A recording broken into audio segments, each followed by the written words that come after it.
할렐루야. 떠오르는 아침의 태양처럼 주를 향한 경외의 마음이 허락하신 이 아침 우리의 심령 가운데 넘쳐 흐르기를 예수의 이름으로 축원드립니다.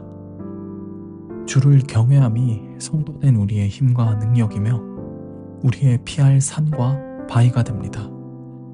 그렇게 우리가 주님 안에 머무는 경외를 통해서 다시 힘을 얻고 고난 중에도 잔치를 할 수 있는 영적인 능력을 얻을 수 있음을 믿으십시오.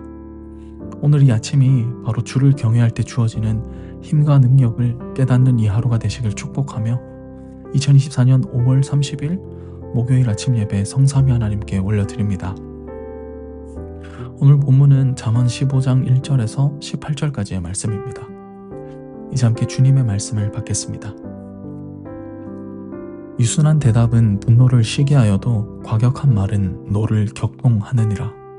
지혜 있는 자의 혀는 지식을 선히 베풀고 미련한 자의 입은 미련한 것을 쏟느니라. 여호와의 눈은 어디서든지 악인과 선인을 감찰하시느니라. 온순한 혀는 곧 생명나무이지만 패역한 혀는 마음을 상하게 하느니라. 아비의 훈계를 업신여기는 자는 미련한 자요 경계를 받는 자는 슬기를 얻을 자니라. 의인의 집에는 많은 보물이 있어도 악인의 소득은 고통이 되느니라. 지혜로운 자의 입술은 지식을 전파하여도 미련한 자의 마음은 정함이 없느니라. 악인의 제사는 여호와께서 미워하셔도 정직한 자의 기도는 그가 기뻐하시느니라. 악인의 길은 여호와께서 미워하셔도 공의를 따라가는 자는 그가 사랑하시느니라. 도를 배반하는 자는 엄한 징계를 받을 것이요 변책을 싫어하는 자는 죽을 것이니라. 수월과 아비돈도 여호와의 앞에 드러나거든 하물며 사람의 마음이리요. 거만한 자는 견책받기를 좋아하지 아니하며 지혜 있는 자에게로 가지도 아니하느니라. 마음의 즐거움은 얼굴을 빛나게 하여도 마음의 근심은 심령을 상하게 하느니라. 명철한 자의 마음은 지식을 요구하고 미련한 자의 입은 미련한 것을 즐기느니라. 고난받는 자는 그날이 다 험악하나 마음이 즐거운 자는 항상 잔치하느니라. 가산이 적어도 여호와를 경외하는 것이 크게 부하고 번뇌하는 것보다 나으니라. 채소를 먹으며 서로 사랑하는 것이 살찐 소를 먹으며 서로 미워하는 것보다 나으니라. 문을 쉽게 내는 자는 다툼을 일으켜도 노하기를 더디하는 자는 시비를 그치게 하느니라. 아멘. 이것은 하나님의 말씀입니다. 우리가 계속해서 보고 있는 잠언 10장부터 15장까지는 지혜로운 자와 어리석은 자의 비교를 통해 참 지혜가 무엇인지를 계속해서 말해주고 있습니다. 이처럼 지혜자는 단순하면서도 명확한 방법을 우리에게 제시함으로써 주의 말씀을 따라 사는 삶이 가장 가치 있는 삶이며 지혜를 통해 생명과 축복을 얻는 유일한 길임을 계속해서 강조하고 있는 것입니다. 성도는 주님의 말씀 안에 있을 때 참 지혜와 어리석음이 구분됩니다. 말씀이 유일한 우리의 길이요 그리고 빛이요 생명이기 때문입니다. 결코 주의 말씀 외에 다른 곳으로는 진리가 무엇인지 밝힐 수 없습니다. 이것을 알고 있는 지혜자는 그래서 오늘도 강조하고 있는 것이죠. 먼저 1절부터 7절까지를 보면 지혜자가 다시 말에 대한 내용을 언급하고 있습니다. 여기서 4절 말씀에 주목하여 보면 온순한 혀는 생명나무이지만 패역한 혀는 마음을 상하게 한다고 합니다. 여러분, 온순한 혀가 무엇일까요? 사실 우리가 온순한 혀를 갖고 있는지 그렇지 않은지는 파악하기가 생각보다 쉬울 수 있습니다. 한번 생각해 보기를 바랍니다. 우리가 어떠한 구성원이든지 여럿이 함께 모여 대화를 해보면 그 사람들이 나에 대해서 어떻게 생각하는지, 나와 대화를 더 이어가고 싶어 하는지, 아니면 그 자리를 떠나고 싶어 하는지는 우리 스스로 느끼기 마련입니다. 이처럼 온순한 혀는 사실 우리의 입술의 행함으로 드러나는 것이죠. 하지만 우리가 온순한 혀를 우리 스스로 갖지는 못합니다. 지혜자는 그래서 이전의 3절 말씀을 통해 여호와의 눈은 어디서든지 악인과 선인을 감찰한다 라고 고백합니다. 그러니 온순한 혀는 스스로 갖는 것이 아니라 우리를 언제나 감찰하시는 여호와의 눈에 합당한 행위를 하는 자만이 가질 수 있음을 알 수 있는 것이죠.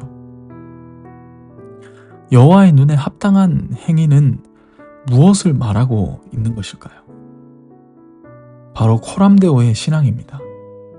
언제나 어디서나 하나님 앞에 독단자로서 주님만을 바라보고 주님만을 경배하는 신앙입니다.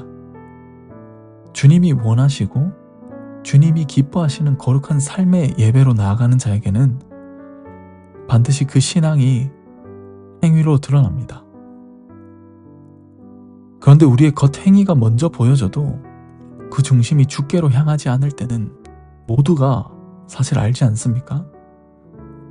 주님이 원하시고 기뻐하시는 삶의 예배로 나아갈 때 자연스럽게 그 행위가 드러나는 것, 이것이 코람데오의 신앙인 것입니다.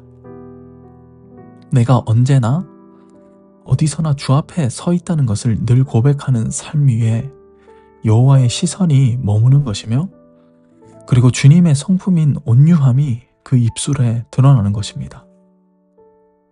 사실 우리네 교회 가운데 이 온순한 혀 대신에 패역한 자의 혀로 나 자신을 파괴하고 또한 우리의 지체를 파괴하는 모습들이 얼마나 많습니까? 우리는 언제나 여호와의 눈이 나를 감찰하심을 인식하며 주 앞에 합당한 삶의 예배로 나아가야 할 것입니다. 주를 향한 진실되고 정직한 예배의 삶 가운데 반드시 주님의 시선이 머물 것이며 주님의 성품이 우리를 통하여 드러날 것입니다. 저는 저와 여러분들이 코람데오 신앙으로 언제나 어디서나 주 앞에 서 있는 진실되고 정직한 자의 삶의 예배로 나아가시기를 예수의 이름으로 축원드립니다. 이것이 성도된 우리의 기쁨이요 축복입니다. 두 번째로 8절부터 12절까지를 보면 제사에 대한 내용이 언급됩니다. 지혜자는 악인의 제사와 정직한 자의 제사를 말하면서 어떠한 것이 진정한 예배인지 그리고 기도인지를 강조하는데요. 여기서 우리가 주목할 구절은 바로 10절입니다. 10절 말씀을 함께 보면 도를 배반하는 자는 엄한 징계를 받을 것이요 견책을 싫어하는 자는 죽을 것이니라 라고 말합니다. 사실 우리가 견책을 받는 것, 징계를 받는 것은 때로는 받아들이기가 어렵습니다. 이것은 분명히 힘든 것입니다. 마음의 아픔이 생기고 분노함이 치밀어 오르고 억울함도 느껴집니다. 하지만 여호와의 도를 따르는 성도의 삶에서 정직하지 않고 거만하며 악한 길로 행하는 자들을 향해서 주님께서는 징계와 견책의 시간을 허락하신다는 것입니다. 성경의 수많은 이야기가 이 주님의 징계와 견책이 담긴 책 아니겠습니까? 우리가 잘 아는 에스겔, 호세아, 그리고 많은 예언자들이 하나님의 징계와 견책을 전해야만 했었습니다. 그들은 어쩔 수 없는 파괴와 멸망과 죽음을 선포할 수밖에 없었죠. 하지만 이 징계와 견책만이 성도의 유일한 살 길이며 동시에 피할 길인 것입니다. 우리의 완악하고 돌과 같이 굳어져 있는 상태의 마음, 즉 정직하지 않고 악한 길로 행하는 우리의 마음을 드러내시고자 할 때 하나님은 징계와 견책을 하십니다. 저는 여기서 하나님의 마음을 봅니다. 요즘 우리 사회 풍조는 징계와 견책의 무게가 상당히 약해지고 있습니다. 문화와 인권이라는 논리로 한 개인의 존재를 더 부각시킴으로써 마땅히 벌을 받아야 함에도 그렇게 되지 못하는 경우가 우리 주변에 비일비재하게 일어납니다. 하지만 성경은 분명히 말하고 있습니다. 주님이 보시기에 정직하지 않은 자는 반드시 그 행위에 대한 견책과 징계를 받아야 합니다. 성도된 우리도 각자 우리의 삶의 지표가 주의 말씀이 되어 스스로 그 말씀의 찔림을 받고 스스로 회개하며 스스로 삶으로 돌이켜야 합니다. 축복과 기쁨만 있는 신앙은 성도의 신앙을 온전하게 하지 못합니다. 징계와 견책이 동시에 있어야 하나님이 우리의 하나님 되심을 깨닫는 것입니다. 그렇게 때로는 하나님께서 허락하신 고난과 침묵이 우리의 유익인 것입니다. 정직한 자의 기도는 이 찔림과 회개와 고난과 침묵 속에서 발현됩니다. 그러므로 여러분, 주의 말씀에 찔림을 받으실 때 그것을 온전히 순종함으로 받으십시오. 그렇게 할 때 우리 안에 모든 쓴뿌리들이 다 끊어지고 새 마음과 새 영으로 살게 될 것입니다. 이제 말씀을 정리합니다. 오늘 본문 말씀 15절 말씀과 같이 지혜 있는 자는 고난 속에서도 항상 잔치를 펼칩니다. 왜냐하면 마음의 즐거움이 고난으로 좌우되는 것이 아니라 하나님을 향한 경외 안에서 결정되기 때문입니다. 지혜자는 그래서 우리의 마음속에 주를 경외하고 그 경외함 속에서 정직함을 찾을 것을 계속해서 강조합니다. 주님을 경외하는 삶 안에 우리 인생의 가장 가치 있는 것들의 의미를 깨닫고 그 축복과 은혜를 누릴 수가 있습니다.